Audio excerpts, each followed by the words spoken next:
नमस्कार विद्यार्थी मित्रांनो, you are welcome in our web portal Tilaknagar Shikshan Prasarak Mandal, Tilaknagar junior college Dombivli east.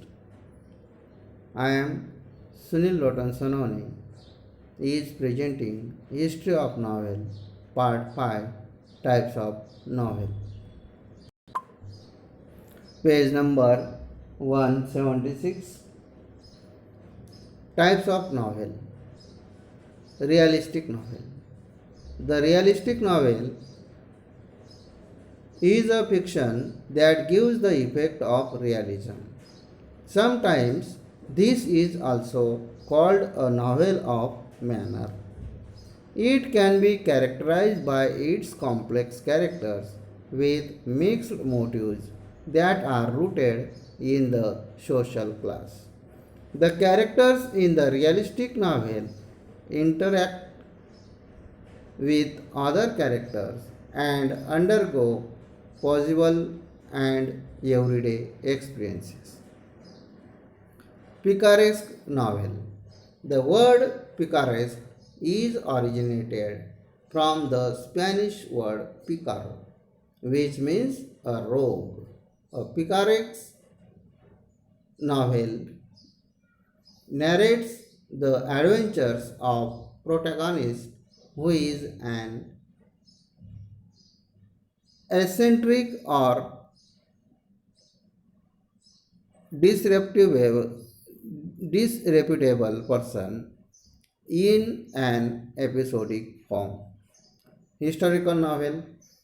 A novel is a historical novel is a novel set in a period earlier than that of the writing. Epistolary novel. The word epistolary derives from the Latin word epistola, which means a letter. The epistolary novel is that in which the writer presents the narrative through a series of correspondence or other documents. Although letters are the most common basis for epistolary novel, diary entries are also a popular form of this type. Gothic novel. The novels that include terror, mystery, horror, thriller, supernatural doom, death or decay, or haunted buildings are called the Gothic novels. Autobiographical novel. The autobiographical novel is the novel based on the life of the author. However, the author changes the places and names of characters or even may change or avoid certain details of his life. It may or may not be in the first person narration. Allegorical novel. An allegory is a story that bears more than one level of meaning. An allegory is a story that bears more than one level of meaning. The surface meaning of such novel is different from the symbolic.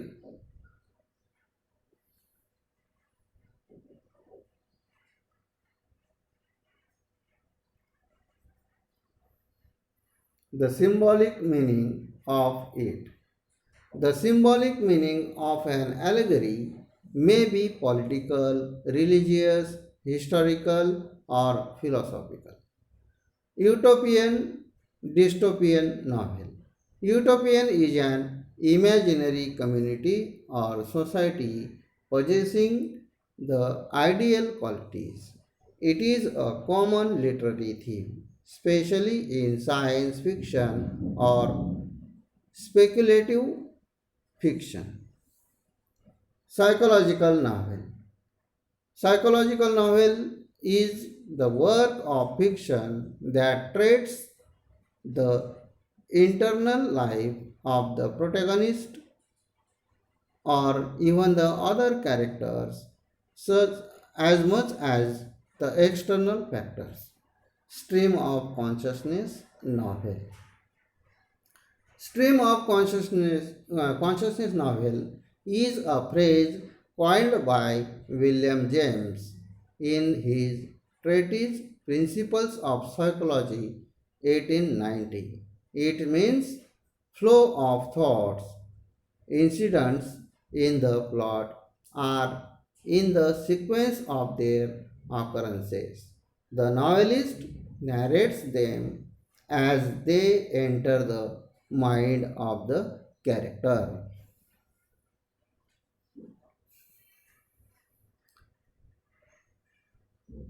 Bildungs, Bildungsroman novel. The German word Bildungsroman indicates growth. Bildungsrom, Bildungsroman indicates growth. The fictional biography or autobiography is concerned with the growth of the protagonist's mind, spirit, and characters from their childhood to adulthood. In the first half of the 20th century, a cult of pulp magazines become, became popular in which fantastic fiction for the general entertainment of the masses was printed on the cheap pulp paper. The pulp fiction era provided a building ground for the detective novels and science fiction. Science fiction is a genre of speculative fiction dealing with imaginative concepts such as futuristic setting, futuristic science and technology, space travel, time travel, parallel universes, and extraterrestrial life. Science fiction often explores the potential consequences of scientific and other innovations. Frankenstein by Mary Shelley, 1823, is considered the first novel.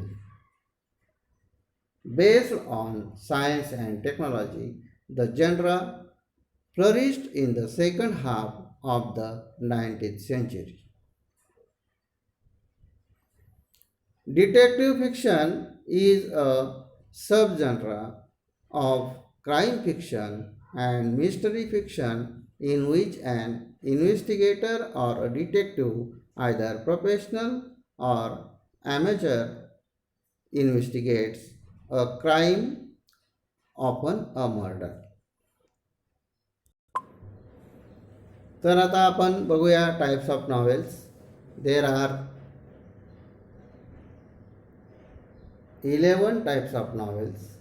The first type of novel is realistic novel, picaresque novel, historical novels, epistolary novel, gothic novel, autobiographical novel, allegorical novel, utopian dystopian novel, psychological novel, stream of consciousness novel, building Roman novel. These are the 11 types of novel. तर यामध्ये types of novel. Realistic novel. The realistic novel is a fiction that gives the effect of realism. Realism म्हणजे काय? तत्वात खरं जे काही वास्तव आहे त्या वास्तवावर वास्तवाचा जो परिणाम आहे तो वास्तवाचा परिणाम देण्याचा प्रयत्न करतात. Sometimes this is also called a novel of manner. आणि याला नॉव्हेल ऑफ मॅनर असं काही वेळेस म्हणतात. It can be characterise bye it's complex characters with mixed feelings, with mixed motives that are rooted in the social class. तर सामाजिक जे वर्ग आहेत तर त्या सामाजिक वर्गांमध्ये ते त्यांचे मूळ असतं, ते त्याला संबंधित असतात, त्याची पाळेमुळे त्या सामाजिक वर्गांमध्ये रुजलेली असतात. The characters in the realistic novel interact with other characters and undergo possible and everyday experiences. आणि जे कॅरेक्टर्स या नॉव्हेलमध्ये असतात ते एकमेकांशी इंटरॅक्ट करत असतात, एकमेकांशी संवाद साधत असतात आणि ते खरे पटणारे असतात, परंतु ते सत्य नसतं. नेक्स्ट, पिकारेक्स नॉव्हेल म्हणजे काय तर प्लॉजिबल म्हणजे काय तर दिसायला वाजवी पण लबाड, खोटं, असत्य. Picaresque novel picaresque is originated from the Spanish word picaro. Picaro या स्पॅनिश शब्दापासून पिकारेक्स हा शब्द बनलेला आहे. तर पिकारेक्स म्हणजे काय तर बदमाश माणसं वगैरे असतात किंवा साहसी लोक असतात, अशा लोकांविषयीच्या गोष्टी. विच मीन्स रोग म्हणजे अतिशय बावळट माणूस, मूर्ख माणूस, बदमाश. Picaresque novel narrates the adventures of the protagonist. आणि मग जे मेन कॅरेक्टर असतं, प्रोटॅगॉनिस्ट असतं, त्याचे जे काही साहस असतात ते साहस ते वर्णन करत असतं.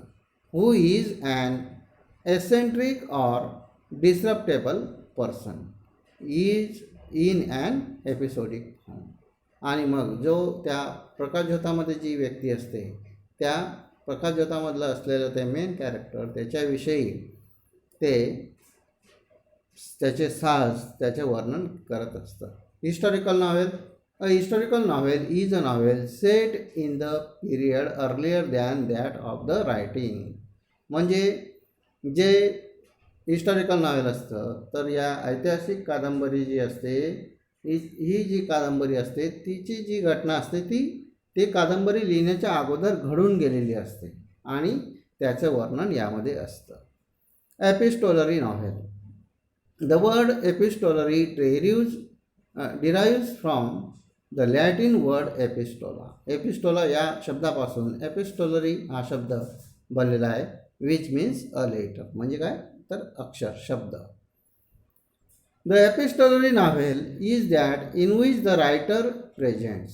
म्हणजे ज्या epistolary writer presents the narrative through a series of correspondence or other documents. म्हणजे या एपिस्टोलरी नॉव्हेलमध्ये जे लिखाण असतं, जो लेखक असतो तो लेखक त्याचं जे काही घटनाक्रम असतात त्या डॉक्युमेंट्स किंवा काही सिरीज असतील, सिरीज करस्पॉन्डन्स असतील, जे काही संबंध असतील म्हणजे एका पाठोपाठ घडलेले त्याच्या आधारे लिहित असतो.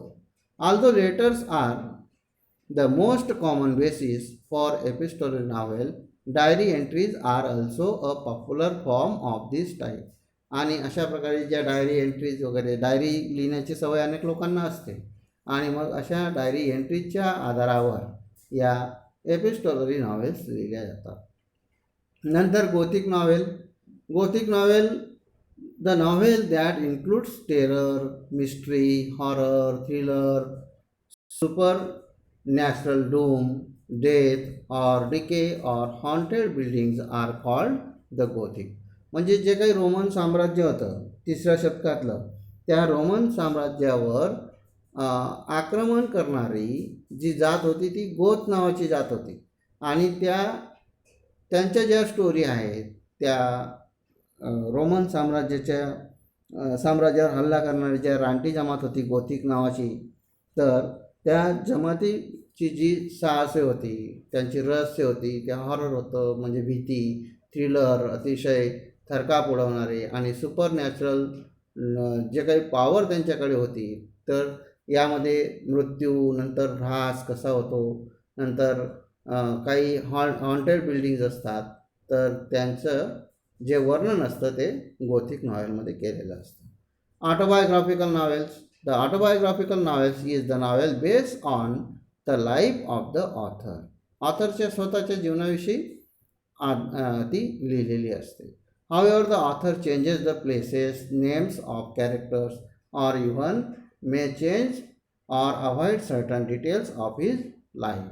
म्हणजे ऑथर जो लिहिणारा असतो त्याने स्वतःच्या जीवनाविषयी जरी लिहिलेलं असेल, परंतु तो त्याचे नावं ते ठिकाणं बदलू शकतो आणि जे काही त्याचे जीवनाचे जे काही वीक पॉईंट असतील ते सुद्धा तो त्यांचं गाडप करतो, ते त्यामध्ये समाविष्ट करत नसतो. It may or may not be in the first person narration. ते फर्स्ट पर्सन नॅरेशन असेलच असे नाही, सेकंड पर्सन नॅरेशनमध्ये सुद्धा, सेकंड अँड थर्ड पर्सन नॅरेशनमध्ये सुद्धा ते वर्णन असू शकतं. ॲलेगोरिकल नॉव्हेल. तर ॲलेगोरिकल नॉव्हेल काय असतात, तर दृष्टांतरूप ज्या कथा असतात, म्हणजे समजा एखादा दृष्टांत दिलेला आहे आणि त्या दृष्टांताच्या आधारे एखाद्याला समजावणे, त्याला म्हणतात ॲलेगोरिकल नॉव्हेल. तर दृष्टांत जे आहे ते अनेक आपण दृष्टांतरूप कथा ऐकत असतो आणि त्या दृष्टांतरूप कथांमध्ये एखादं फळ असेल, फूल असेल किंवा एखादं काही प्राणी असेल, त्याचं वर्णन केलं असतं आणि त्याच्यावरून एक दृष्टांत दिला जातो, म्हणजे जो काही संबोध आहे तो दिला जातो, बोध आहे तो दिला जातो. बोधकथा ज्या असतात त्या दृष्टांतरूप कथा असतात. And allegory is a story that bears more than one level of meaning. म्हणजे आणि मग जे काही त्यामध्ये पात्र असेल, एखादा प्राण्याचं पात्र दिलं असेल आणि तो प्राणी माणूस आहे असं संबोधलेलं असतं आणि मग त्याचे अनेक अर्थ निघू शकतात. The surface meaning of such novel is different from the symbolic meaning of it. आणि मग त्यामध्ये जो काही सरफेस मिनिंग दिलेला असेल, जो पायाभूत अर्थ दिलेला असेल, तो जो सिम्बॉलिक मिनिंग असतो त्याच्यापेक्षा खूपच वेगळा असतो. The symbolic meaning of an allegory may be political, religious, historical or philosophical. म्हणजे मग तो जो मिनिंग असेल ॲलेगरीमधला, दृष्टांतरूप कथेमधला, मग तो राजकीय असू शकतो, धार्मिक असू शकतो किंवा ऐतिहासिक किंवा तत्त्वज्ञानावर आधारित असू शकतो. Utopian dystopian novel. आता युटोपियन नॉव्हेल म्हणजे काय, तर युटोपियन नॉव्हेलमध्ये utopia is an imaginary community or society possessing the ideal qualities. म्हणजे जे आदर्शवादी जे जीवन आहे ते याच्यामध्ये नमूद केलेलं असतं. It is a common literary theme specially in science fiction or speculative fiction.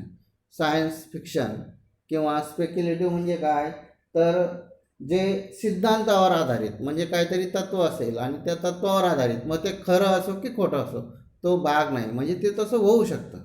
आता जे सायंटिस्ट वगैरे आहेत ते अशा प्रकारच्या युटोपियन डिस्टोपियन नॉव्हेल लिहित असतात की त्यामध्ये सायन्स फिक्शन आपल्याला, म्हणजे एखादा शोध लावतो सायंटिस्ट, तर मग त्या शोधामध्ये तो कल्पना करू शकतो की असं होतं, मग आणि मग त्यामध्ये ती गोष्ट जी असते, फॉर एक्झाम्पल आता विमानाचा शोध, आता आपण म्हणतो रामायणामध्ये पुष्पक विमान होतं, आपण काय पाहिलेलं नव्हतं किंवा जो सायंटिस्ट असेल त्याने पण फक्त ते वाचलेलं असेल की असं उडता येतं, असं मशीन आहे एक, आणि मग त्याच्यावर त्यांनी अजून काही, म्हणजे किंवा जे स्पेस सायंटिस्ट असतील ते सुद्धा अशा प्रकारचे सायन्स फिक्शन लिहित असतात आणि भविष्यात ते तसं खरोखर पण घडू शकतं किंवा घडू सुद्धा शकत नाही, म्हणजे जे वास्तवात येऊ शकत नाही. Psychological novel. Psychological novel is the work of fiction that treats the internal life of the protagonist or even the other characters as much as the external factors. म्हणजे ज्या सायकोलॉजिकल नॉवेल असतात त्या फिक्शनचं जे काम आहे, म्हणजे भविष्यवेध, कल्पनाशक्तीवर आधारित जे ट्रेट्स असतात ते ट्रेट्स त्या मेन कॅरेक्टरच्या जीवनाचे अंतरंग वर आधारित असतात किंवा इवन अदर कॅरेक्टर्स, जे काही इतर कॅरेक्टर्स त्यामध्ये असतील तर त्या कॅरेक्टर्सच्या अंतरंगांवर आधारित असतात, as much as the external factors. जसे बाह्य बाजू असते आणि आंतरबाजू असते. आता बाह्य बाजूचा जर अभ्यास केला, बाहेरून सगळं आपल्याला व्यवस्थित दिसतं, पण त्या व्यक्तीच्या मनामध्ये काय चाललेलं आहे ते आपल्याला कळत नसतं. आणि मग अशा प्रकारे इंटरनल आणि एक्सटर्नल हे जे दोन्ही फॅक्टर्स आहेत ते मनुष्य जीवनामध्ये महत्त्वाचे असतात. आणि तसेच जे प्रोटॅगॉनिस्ट असतात त्या प्रोटॅगॉनिस्टवर सुद्धा ते परिणाम करत असतात. Stream of consciousness. आता स्ट्रीम ऑफ कॉन्शियसनेस म्हणजे काय, तर कॉन्शियसनेस म्हणजे देहभान, अहंकार या अर्थी. म्हणजे आता अहंकाराविषयी किंवा एखादा व्यक्तीचा स्वभाव आहे त्याविषयी लिहिलेल्या कथा. Stream of consciousness is a phrase coined by William James in his treatise principles of psychology. तर मानसशास्त्राचे जे तत्व आहेत त्या तत्वांमध्ये विल्यम जेम्स याने ती फ्रेज बनवलेली आहे, फ्रेज तयार केली. It means the flow of thoughts, म्हणजे विचारांचा फ्लो, विचारांचा ओघ. Incidence in the plot are in the sequence of their consequences. आणि मग जे काही त्या कथानकामध्ये त्या गोष्टीतील जे काही घटना प्रसंग असतील ते अशा क्रमाने घडत असतात. आणि म्हणजे मग एका प्रसंगाचा, एका घटनेचा परिणाम पुढे येणाऱ्या घटनेवर बरोबर होत असतो. The novelist narrates them as they enter the mind of the character.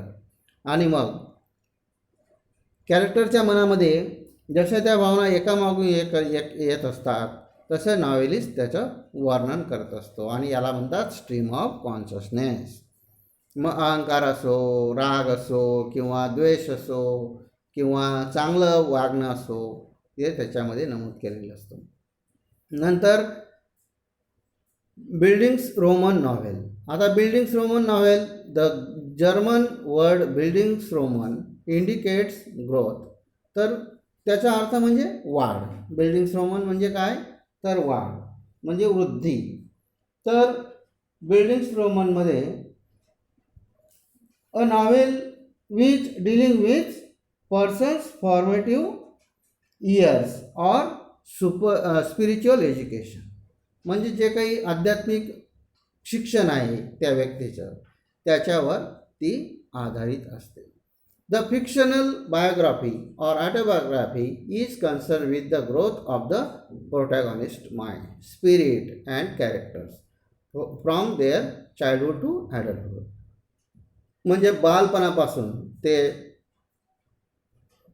शहाणपणापर्यंत म्हणजे मोठा होईपर्यंत जे काही त्याचं आत्माचं जे काही संशोधन असतं, आतील जे काही त्याला जाणीव जागृती असते त्याचं ते वर्णन त्यामध्ये केलेलं असतं. In the first half of the 20th century a cult of pulp magazines become popular in which fantastic fictions of the general entertainment of the masses was printed on the cheap pulp paper.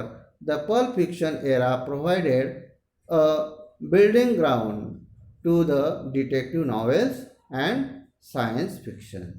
आणि मग 20व्या शतकाच्या अर्ध्यामध्ये एक जे कागदाच्या लगद्यापासून तयार केलेले जे मॅगझिन्स होते ते अतिशय फेमस झाले, प्रख्यात झाले, पॉप्युलर झाले. आणि त्यामध्ये अतिशय फॅन्टॅस्टिक असं फिक्शन म्हणजे कल्पनेवर आधारित जे लिखाण होतं ते की लोकांची करमणूक करण्याचा त्यामध्ये हेतू होता. आणि त्याचे भरपूर प्रती काढण्यात आल्या. आणि कागदाच्या लगद्यावर ते लिहिलेलं असल्यामुळे लगद्यापासून बनवलेला जो पेपर होता त्या पेपर स्वस्तमुळे ते भरपूर त्याच्या प्रती काढण्यात आल्या.